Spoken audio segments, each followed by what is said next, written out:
Noong unang panahon, sa rehiyong ngayon ay kilala bilang Albay, may isang maganda at mabait na dalaga na nagngangalang Daragang Magayon. Ang lupang ito ay aking tahanan, kung saan ang mga bundok ay sumasayad sa langit at ang mga ilog ay umaawit. Siya ay anak ni Raja Makusog, ang pinuno ng kanilang tribo. Dahil sa kanyang kagandahan at kabaitan, maraming mga manliligaw ang nagpunta mula sa malalayong lugar upang hingi ng kanyang kamay sa kasal. Anak ko, ang iyong kagandahan ay binihag ang puso ng marami, ngunit sino ang pipiliin mo? Tanong ng Raja. Ama, ang puso ko ay hindi pa natatagpuan ang nararapat para sa akin. Isang araw habang siya ay naliligo sa ilog, isang gwapo at matapang na mandirigma na nagngangalang Panganoro nang dumating upang iligtas siya nang siya ay madulas at muntik ng malunod. Huwag kang mag-alala, hindi kita hahayaang mapahamak, sambit ni Panganoron. Salamat, matapang na mandirigma.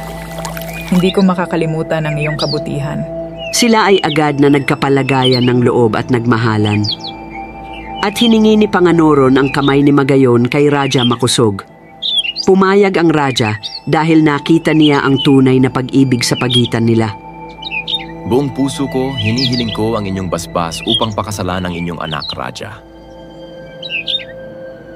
Ang inyong pag-ibig ay totoo at iyon ang tanging hinihiling ng isang ama. Ngunit may isang naiinggit na manliligaw na nagngangalang Pagtuga, isang makapangyarihan ngunit aroganteng mandirigma na matagal nang nagnais kay Magayon.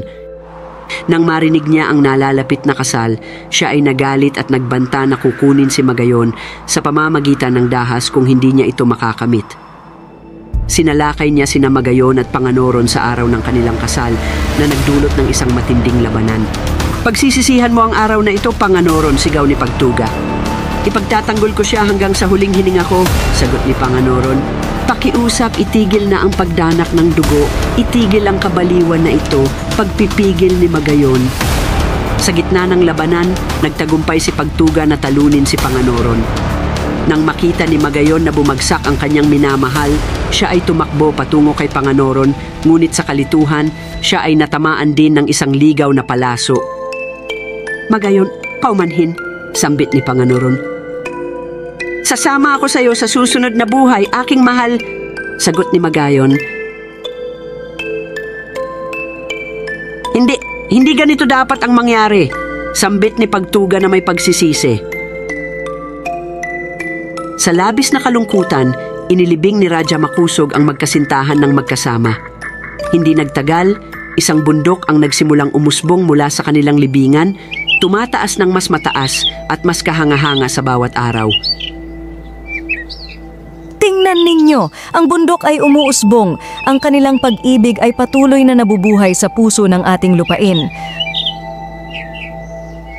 Naway ang inyong pag-ibig ay manatiling matayog at walang hanggan, tulad ng bundok na ngayon ay nagdadala ng inyong alaala. Ang bundok na ito ay ngayon kilala bilang Bulkang Mayon, tanyag sa kanyang perpektong hugis apa na sumasagisag sa walang hanggang pag-ibig ni Daragang Magayon at Panganoron.